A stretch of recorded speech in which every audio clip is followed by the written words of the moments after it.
In the news this week, 4 more years for Mark McGowan and Labor as the Liberals received a devastating blow on the election outcomes. We have a special report tonight. Also, an analysis with political expert Martin Drum on what the result means for young voters. Plus, Dr. Miller's post-COVID election comment. This is the Evening News with Ivan Leung and Sarah Smith.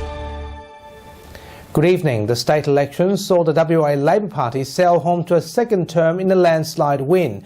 In one of the most predictable elections in living memory, Mark McGowan was elected as the state's premier for the next 4 years. WAMN News was there on the scene when the election results came through. It's an historic avalanche for the McGowan Labor government, as the popular premier received a big tick of approval from Western Australian voters for another 4 years in office. Thank you to the people of Western Australia. This is a humbling experience. To every last West Australian who voted to re-elect this WA Labor government, thank you so much. To have the support and faith of so many Western Australians in one of the most important state elections is a great honour. It's a crushing win like no other in WA state politics. Labor is set to win 52 seats in the lower house, the largest majority ever for the party. The Liberals, on the other hand, lost most of their seats, down to a projected 3 seats. The Nationals will have 4 seats.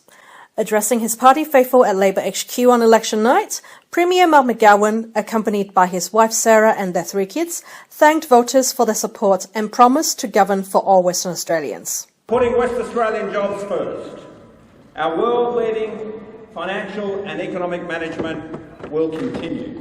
And of course, keeping Western Australia safe and strong.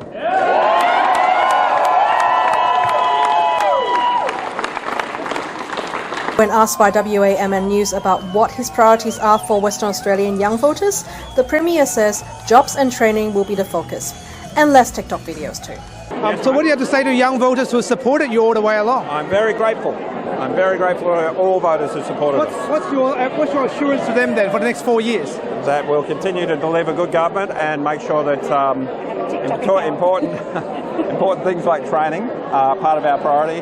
And I'm very keen not to do any more TikTok videos. Political experts are concerned that with Labor's crushing win, both Liberals and Nationals will have to unite to form an effective opposition to hold governments accountable. I think if they're really smart, that's what they should do. I think it'd be crazy to try and soldier on by themselves. It's only by working together they can do a half-effective job at least. The McGowan government's handling of COVID-19 has received wide praises within the community. But whatever achievement he has made over the past 4 years, a new chapter has begun and the hard work begins today. Helene Fong, WAMN News. The WA Liberal Party has taken a wipeout at the state election. It's a result that has been treated as a foregone conclusion for some weeks, ever since opposition leader Zac Kirkup conceded that he could not win. For the first time in 88 years, the opposition leader lost their seat during a state election. Kirkup held Dawesville on a razor-thin margin that was chewed away by challenger Lisa Munday. It's a conclusion that Liberal Party leader Zac Kirkup admitted several weeks ago, and now it's become a reality. Kirkup conceded defeat in the state election, confirming predictions that he could not beat Mark McGowan. He lost his electorate of Dawesville to his Labor counterpart Lisa Munday in a 25% swing. The party lost as Labor claimed victory by 9 p.m. In his speech on Saturday night, he said he'd called Mr McGowan to congratulate him for the win. However, he said it was time for the party to rebuild. We must remember that 2021 is not an end, but a beginning. In so doing, we must remember that it is an obligation we all have to make sure that over the next 4 years, we do all we can to help rebuild this party. Yep.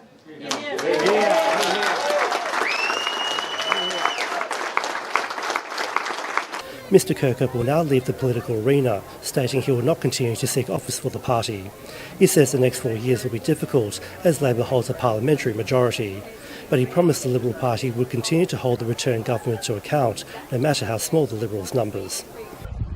Obviously, what the Liberal Party has experienced is a very devastating loss.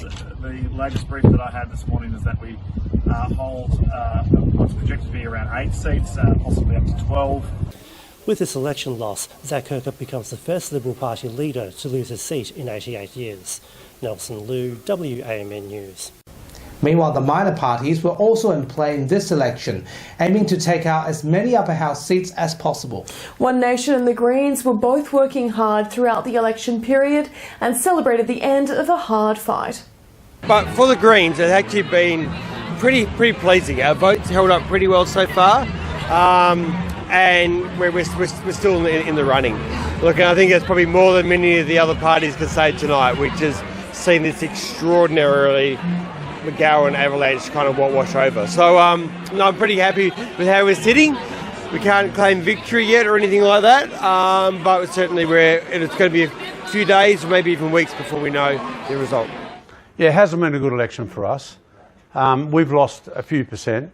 I think when you look right across the board, the only party that gained is the Labor Party. Every other party lost.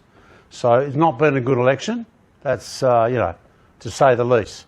So we're still fighting, and we're really keen to see what the figures come out in the upper house. That's where we've got chances of getting people elected. Christine Cunningham is the spokesperson for the Women's March for Justice. She met with us following Sunday's rally with a diverse turnout of men and women of all ages. It seems many people are finally saying enough is enough in 2021. There have been renewed calls for the cementing of gender equality in our culture, following shocking allegations of sexual assault and rape coming out from Canberra. The group has 55 recommendations for workplace safety they are demanding the government to adopt, saying politicians, lawyers and judges should all be held to the highest of standards.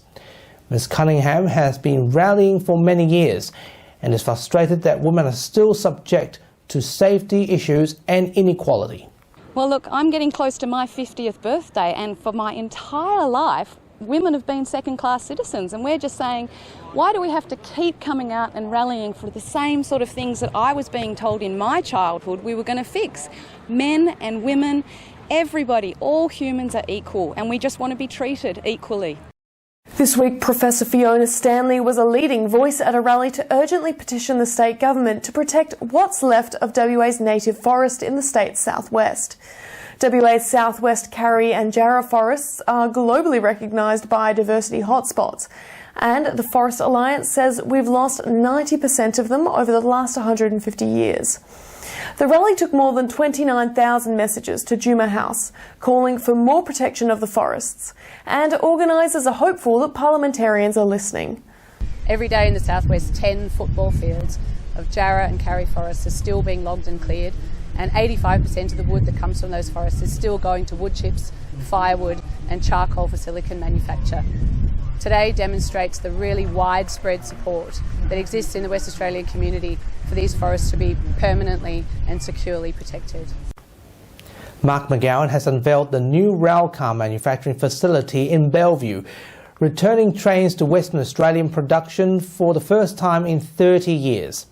Manufacturing trains here instead of importing from Queensland is expected to reduce costs to the taxpayers and create 200 new jobs. These trains will replace the ageing A-Series train in use currently and expand the Trans-Perth network. Nothing is better for Midland than bringing all these jobs back here, right into the heart of Midland Bellevue. This is a fantastic outcome. It's going to deliver jobs and manufacturing back to our region, and it has phenomenal support. On the tail of a $1.9 trillion COVID stimulus package, President Joe Biden has set July 4th as the day he hopes to mark the end of COVID's grip on America. This announcement was made on the one-year anniversary of the World Health Organization declaring a pandemic. More than 98 million doses of the vaccine have been administered in the US, with more than 10% of the population being fully immunised. Since immunisation began, daily cases have dropped from more than 250,000 to less than 60,000 per day. More than 2,000 people have been arrested and 7 civilians killed in Myanmar this week, taking the death toll of the military coup to more than 60. Myanmar's traditional allies are now condemning the February 1st coup. China's UN ambassador called for diplomacy in the wake of brutal treatment of men, women and children who supported the results of the democratic elections held in November. NASA has released astonishing images of the surface of Mars taken by the Perseverance rover. The black and white images were used by the Perseverance rover to choose the safest spot to land on the planet 3 minutes before touchdown. Mars is currently the only planet in our solar system inhabited solely by robots, with rover Spirit, Opportunity, Curiosity and Perseverance still on the surface of the red planet. And that's our weekly news and current affairs. You can follow the latest on our website, wamennews.com.au. From Sarah and myself, we wish you good health, good night and see you next Sunday. Take care.